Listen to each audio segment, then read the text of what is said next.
Howdy, you're watching the Think Brazos podcast. We host conversations with locals, politicians, and policy experts to help families thrive in Brazos County, Texas. So when you're thinking about how to make your community better, just remember, think local, think Brazos.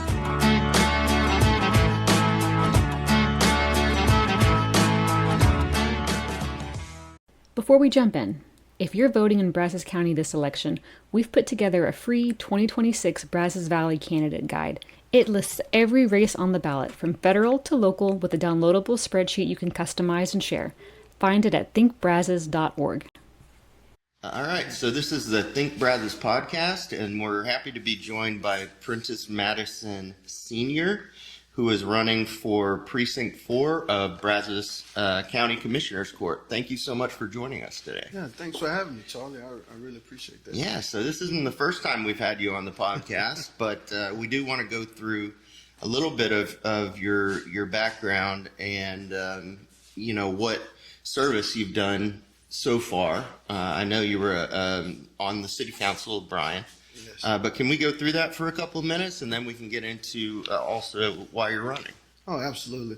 Yes, I started out pretty early, volunteering, serving on community boards. I started off on the Parks and Rec board, early 2000s. From there, I went to the Zoning Board of Adjustments, and from the Zoning Board of Adjustments, I went to the Planning and Zoning Commission, where I think I did 8 years on the Planning and Zoning. I didn't know that. Okay. Yeah, that was a lot of fun. You learned really? a lot. That was fun? Yeah, it's anytime you can be of service and help people and learn in the process. Yeah, I get it. And after the Planning and Zoning Commission, I went on to serve 6 years on the Bryan City Council. And that was a lot of fun also. Okay, very cool. So in terms of you running for Precinct 4, I believe you've run once before. Why is it that you're not only running this time, but you seem passionate about it because this isn't the first time that you're running? Well, absolutely. When we ran the first time, we ended up having to do a runoff. Okay. I remember at the end of that runoff, the vote, I was up one, and I think one vote, and we ended up mail-in ballots came in, and I ended up losing by 4 votes. And but the biggest concern I had on that day was, I remember, because the next city council meeting we had, I talked with staff, city secretary at the time, Mary. So you were on the city council at that time? Absolutely. Okay. And I talked with Mary Lynn Strider, and we was trying to figure out that day why Galilee Baptist Church, one of the biggest Democrat voting polls in the county, was closed on a runoff election day. And unfortunately, a lot of people got turned around, and a lot of people didn't go anywhere else. So we counted about 120 people that showed up to Galilee that day to vote and wasn't able to vote. But my passion with County Precinct 4 is, it was where I was born and raised. Okay. It was where I seen a lot of things happen, and it's just, I'm excited about the growth of Brazos County. So did your parents have a place there in Precinct 4, I guess? We do. We do. We have a small family metal recycling company out on 21, and about 15 acres, and it's been in the family since, the 1930s. And so we've been able to maintain the family business since 1932. Okay. Very cool. Well, that's awesome. So I guess I would ask, day one, you're elected. Let's say you're elected to this position. What would you want to be doing or changing regarding this position with the county? You come in. What do you want to do day one? Day one, I would like to meet staff. Sure. I would like to meet department heads. I would like to go over things that concern them, as well as things as we walk the campaign trail of citizens. So day one, I would like to meet with staff and see where we can fix things or where we can make things better. Or hey, they may say, hey, we're rolling really well over here. Yeah. Maybe you can go check with someone else. But I would really like to check with staff and see what things they think that the commissioners can help them with. Okay. And in terms of Precinct 4, I think you know it pretty well at this point. As far as the demographics, who lives there. What are the main challenges that you feel that the people of Precinct 4 are facing? And we're talking not just the rural, but also, the urban, because it goes into the city. Well, when you think about it, 90% of the voters that vote for county commissioners are out in the urban areas. Only 10% of the votes make up the rural votes. Interesting. So one of the things is that just Precinct 4, or do you think that's overall? I haven't looked into that. I think that's Precinct 4. Okay. That's Precinct 4. So it's very much an urban area. Okay. It's not. We have a big rural area. Okay. It's just that there's so many people that live within the city. Right. That. So you're saying 90% are urban, is that what you're saying? Voters. Of the voters. Yeah. Interesting. I didn't know that. Okay. And so I think it's very important that I might have over exaggerated. It may be 80%, but it's a big number. It's the biggest number of voters that live in the city. Yeah. And that was one of the things that I like to see is that city, even though you do not live in the county, you do pay taxes to the county. Exactly. So again, that's one of the things that I would like to see county and city get more involved with each other in helping some of the problems that we do see in Precinct 4, which is affordable housing. Yeah. And when we talk about affordable housing, I think the word has moved to workforce housing. Yes. So one of the things that I think we need to be able to do is go out and recruit jobs and help bring in businesses that will put the workforce together.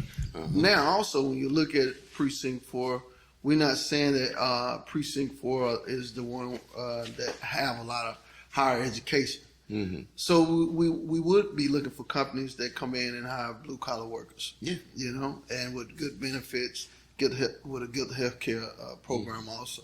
Yeah. So I think the county and city needs to work together on helping bringing in better paying jobs that will help Precinct 4 residents make a livable wage to be able to afford housing. So I did want to ask you about that.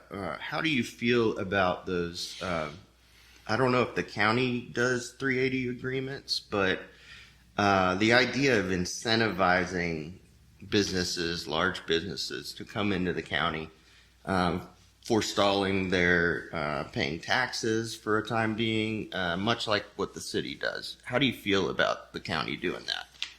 But giving out a tax abatement, you got to understand when business come in, they already raise the property value of where they're located. Also, what they do is they employ citizens of Bryan. So what that does is give them the opportunity to go out and shop in our stores, eat in our restaurants. And again, what it does is afford them some of the opportunity to buy houses. So again, that's growing the tax base. That's also growing. That's also driving economic development in the city. So I'm very much so for helping businesses that's coming in that's going to employ our citizens, that's going to put them to work and help drive the economy in our county. How long do you think is an appropriate, I guess, abatement time? I know that some cities, some counties do different time frames. What do you think is appropriate? 5 years, 10 years? Does it all depend? I think it all depends. I mean, with the lease being 4, up maybe to 10. It just depends on the size of the company. And how impactful and how impactful it would, usually they would tell you what kind of impact that they would bring to the local economy. And the reason I'm asking it is I know this is more of a city question, but you being a former city council member, I have seen cases where, a business will come in, namely the one right near the ball field over there in Bryan, come in for a few years, get the tax abatement, and then leave. So, is that a risk that I guess we're willing to bear in your opinion? I think any business is a risk because. Do you know the one I'm talking about? The case where Nutrabolt. That's what I'm thinking of. Okay. Where there was I believe there was a 380 agreement, an abatement, and they bolted, basically. Yeah. I believe I was on the council when Nutrabolt happened. I think so. And it was an unfortunate deal that happened for Nutrabolt and the city of Bryan. Mm-hmm. But I don't think it was also wasn't detrimental okay. to the city of Bryan. Got it. And I think it's not mine for sure, but I think the city was able to receive they were able to get some stuff out of that. Right. Okay, good. And I think at the end, when we turned around and sold the building, the city did make it pretty well. Well, that's good to hear. But you got to remember, we had a great city manager in King Register, and he made a good deal. Him and our deputy city manager. Well, I think from citizens looking from the outside, it looked, from those like us that aren't as educated on this, it kind of looked like there was the deal given and then they bolted. So the thing that people really need to see is it's not actually a transaction. Okay. It's not a money transaction. Okay. It's just a tax break, and so the tax that they would have been paying if they were paying 100%, maybe they only paying 20% or 50%. Okay. But it's not a transaction to where the city goes out and just gives them. Pays money. Right. Yeah, I get that. I totally get that. Well, I want to move on to a few other issues related to more county stuff.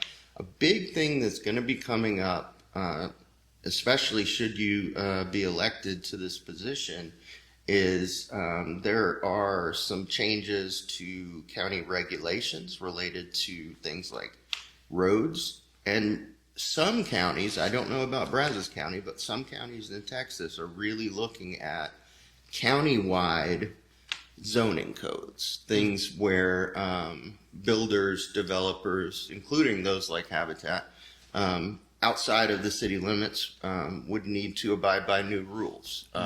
What is your feeling on developments outside of city limits and the county getting involved in more, regulation of housing rules? Okay. I know that's broad. That's a loaded question. It's loaded. I think one of the things is making sure that county and city stay close, because a lot of those rural areas that usually come in and a developer goes in and build a development, at some point in time it may be annexed into the city limits. I think towards the end of our city council days, I think we was no longer annexed unless it was asked. Correct. And so that was one of the things that we looked at. Mm-hmm. But I think as developers and county get involved, I'm not really opposed to county, putting in restrictions or putting in zoning, because I think it not only helps, the people that's going to be living in these developments in the future, but it also helps towards, going to this, it's the same as the city. Mm-hmm. So the county and the city work together to make sure that these zoning laws or regulations that they pass are going to coincide with each other. So on down the line, you don't have a situation to where you are putting the citizens or the consumer in a bind from what a developer in the county or the city didn't regulate. Sure. What's your feeling on things like municipal utility districts, those kind of things? Do you feel that is a good way forward? I know that the builders folks really like to talk about this and some of the rules associated with that, but do you want to speak on that, whether you think municipal utility districts are a good thing or a bad thing? Or I think a mud can be good, or sometimes it could be bad, but I think for developers who more so in a rush. I think the municipal utility districts help them out. I think when you look at the west of Bryan, which is in Precinct 4, originally it was a mud. And I think Mr. Galindo started that mud back in the 70s or 80s or something. I think so. So it worked out well, you know. But I think it depends on the development. It depends on what the builders are looking at, and also what the county and the city would be looking at. Again, you still have to say what it's going to look like 10, 15 years down the road. Yeah, and that's a good segue, because that was going to be my next question: is what is your vision, especially for Precinct 4, but also countywide, I guess, 10, 20 years from now? Where do you see the county and especially Precinct 4 going? Again, I think when you look at what's going on Relish campus on 47 corridor, and you look at the 21 out there, in 5 years it may look totally different. Yeah, you know. So I think it's gonna develop. Relish is rocking and rolling, and there's a lot of development that may be looking, because at some point you think, oh, there's going to be more stores out on 47. There's going to be more development out on 47. So again, you're looking at a lot of things that may be happening. Also, Mumford Road, you have the Texas Triangle Park. That was a collaboration between the city and the county.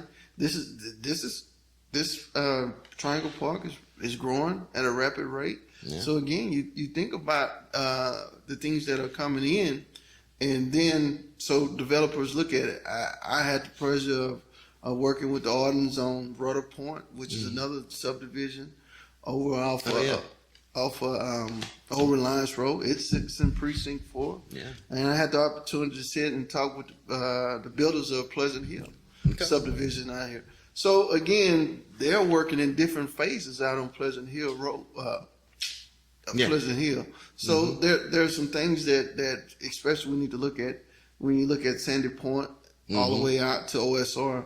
What's going to happen, because there's a lot of building. But again, you also want to be able to protect your ranchers and farmers to make sure that they have the things that they need. I was going to ask you about that. Is how do you balance that? I know the city of Bryan has almost like with its city boundaries, you know, there's some ranches and farms in almost like a curve where they've annexed out there near Relish, and then you've got county, you know, right there. Then you've got more, I don't know how to describe it. Maybe we'll be able to throw up a map on there on the podcast, but you know what I'm talking about is how do you balance the development with protecting some of the ranches and farms that have been in families for generations? So when Relish started, I think as a council member, we started looking at how to annex that property to make sure that we protect the growth out there. And so I think council did a great job of working with the citizens in the area out there to make sure that, hey, this is what you guys want to see. And at the time, if you wanted to be annexed, you could, and you had the right to refuse annexation. So I think it was done strategically, and we worked our way through that process. And it was a long process, but I think it was to protect the growth of that area. And you see, or no, the county doesn't have, the city doesn't either anymore have direct annexation ability, but is there anything that the county, should you be elected, that you're able to do to protect that balance, if that makes sense? Because I know that farmland is increasingly becoming scarcer in Brazos County, and is there anything that the county can do to, I don't know, protect that balance? I think that's part of working with the ranchers and farmers. I think that as generations pass on through the ranches and farms, I think some of these younger generations are selling farms and ranches out, and you would hope that they would keep them, because that's very important for citizens. It is. They play an important role, and I like that saying. You know, from the market, from from the farm to the table. Farm to table. And it's very important that we are able to keep some farmers and ranchers here in Brazos County. But I think that's the process of being able to work with the ranchers and farmers and hear their concerns about development. Exactly. And that's going to be a very, very important role too. Also listening to the ranchers and farmers in our rural areas about development, and not just the ranchers and farmers, those people who live in the rural areas. Yeah, there's some that aren't ranching. Right. They're out there. Right, and they're out there, and they want to be able to protect they way of living also. Well, is there any topics that you wanted to talk about that maybe we've missed today? No, I think we hit a wide range of concerns that may happen. Yeah. And one of the things that we didn't talk about is the growth of Brazos County. Yeah. And eventually, it's not eventually. I think the time is now. I think MPO, the MPO, when you start looking at the city of Bryan, city of College Stations, capital improvement plans, major thoroughfares coming through, and how we can get ahead of the traffic for the growth of Brazos County. So those would be some things I'd like to tackle off the first day also, to make sure that, hey, we need to get the traffic under control. And the first thing is, major corridors that are highly, automobile accidents. So there are some things that I think the county we can start looking at. And again, I'm not concerned with the county's transparency. I think they really do a good job of being transparent as they can be. Okay. Because there's are some decisions in executive sessions that you have to make to keep things private. Yeah, no, I get that. Yeah. So I'm not real concerned about the transparency. I think the county is doing a great job on the transparency. I just like to see us get more involved with the cities on helping trying to control this traffic boom we are having. Yeah, it's with the growing county. You have a lot of traffic. So how can citizens, if they want to learn more about you, or if they want to help your campaign, or otherwise get in touch with you, how can they do that best? Is there a website or anything like that? We don't have a website. We pretty much are running this thing as walking and talking with people and making phone calls. But if you want to get in contact with me, just easy. I think it's PrentissMadison.com. Okay. And at gmail.com. Okay, we can throw that up there. Yeah, and I think it's very important that any concerns that they may have, reach out and we can have that conversation. And I'd be greatly to help out anybody that I can. That's the thing. Also, when running, I was reached out to and it got I received a bunch of phone calls and actually I said, okay, we may need to go ahead and run for this position, because again, I love Brazos County. I love the citizens, and I appreciate what I can do for the community also. Well, that's awesome. Well, this has been Prentiss Madison running for Precinct 4. We really appreciate you coming on the Think Brazos podcast. Yeah, I thank you for having me. Thank you.